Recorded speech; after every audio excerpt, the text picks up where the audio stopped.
Asajja ba CNN bano. CNN.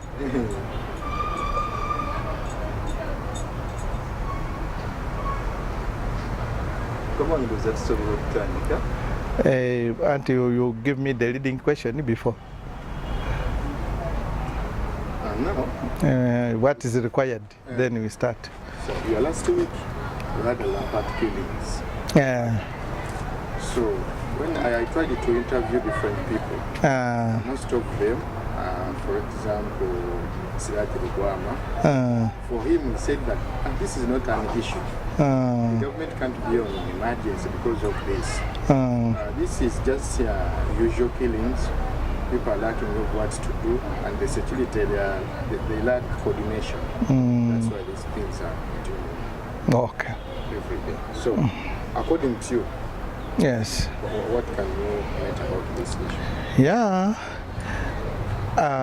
The situation of insecurity in Uganda has increased. And to me, as far as I'm concerned, that is a change in the system. It is a politically maybe motivated, or it is being caused by the bad governance in this country.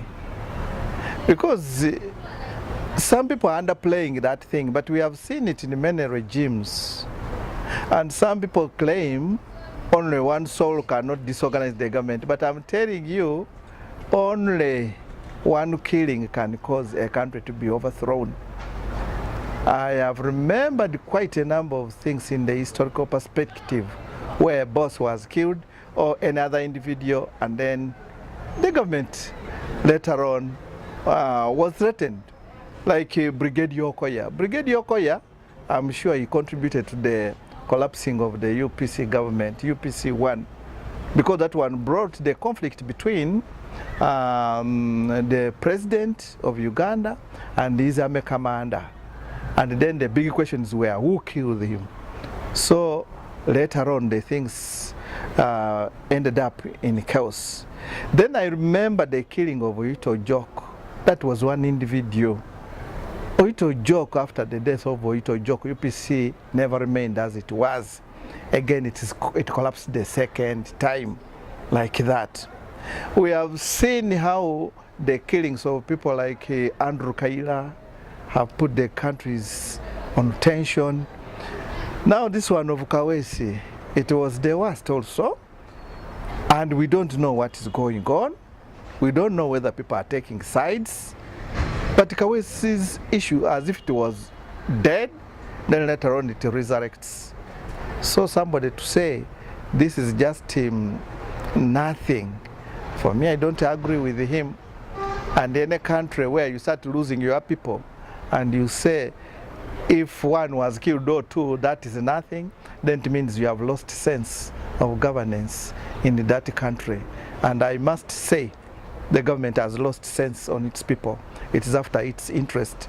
No wonder they are protecting the MPs and forgetting the general population, because they know even if they die, nothing. When the headmaster of this country, in the name of the president, was addressing a security meeting, he said for him he didn't even mind. But what happened? Why did he mind? He minded because somebody in the name of Kawesi, and then is it Captain Kigundo, whatever, Major, that's when he woke up. And that's what we say, that's what happens. You may pretend that nothing is taking place, but time will come when you touch the one you know, then you know things are going bad. Otherwise, any person you lose in Uganda, and when you have given authority to protect them, and you can't do that, then you have failed in your duty. It's not very far when a child got lost. Is it in Australia?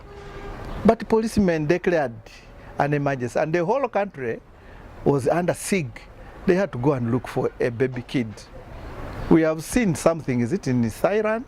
These boys who were trapped in, is it Thailand or what? I forget that country, who were trapped in the cave. But we saw the whole world getting concerned.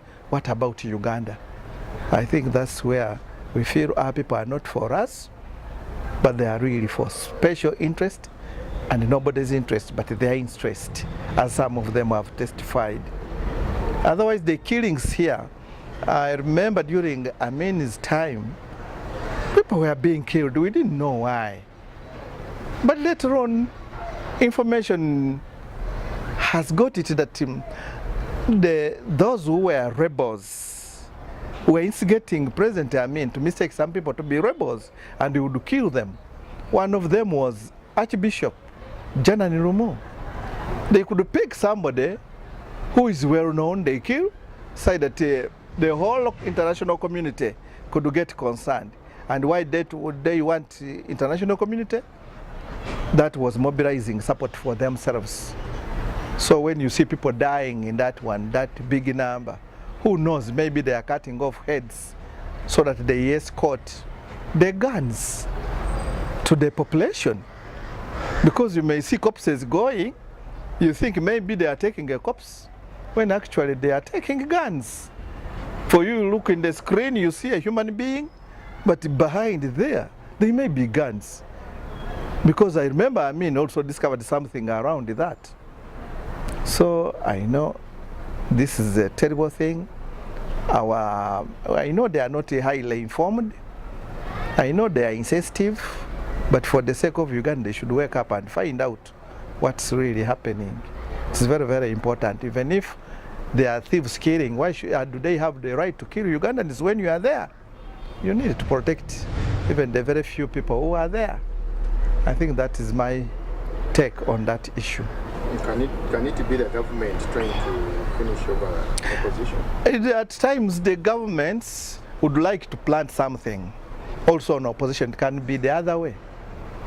Because we have witnessed this wherever they want to do something, say pass a policy or scare opposition. In many countries, not only Uganda, they may bring something which will force them really to pass a law. And they can pass a law in order to silence the opposition. It is very, very possible. And at times, they can cook a story whereby they want also these parties to get divided. It is possible. For instance, a man is of UPC, and you instigate some people when there are some quarrels. You instigate some people to allege that so and so is the one who killed me, a member of your party, and by the time you end up, you find the party has collapsed. It is there. And I think it's the same reasons why people like Namboze are in.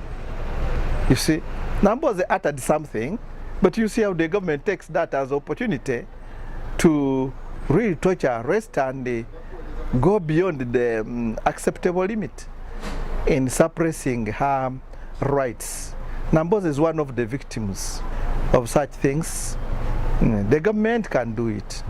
But at times your own people in the party can also do it and call it a government. So we must be very careful, we must analyze things. If Uganda cannot analyze, then they have our money. They can even try the Scotland Yard. Because the way I see in government, these people were trained to kill. That's why the president was every now and then saying, let's go and professionalize the army. Why do you professionalize the army if they went for training and they are professionals? It's because for them, especially the current government, they are very, very well versed with the guerrilla warfare.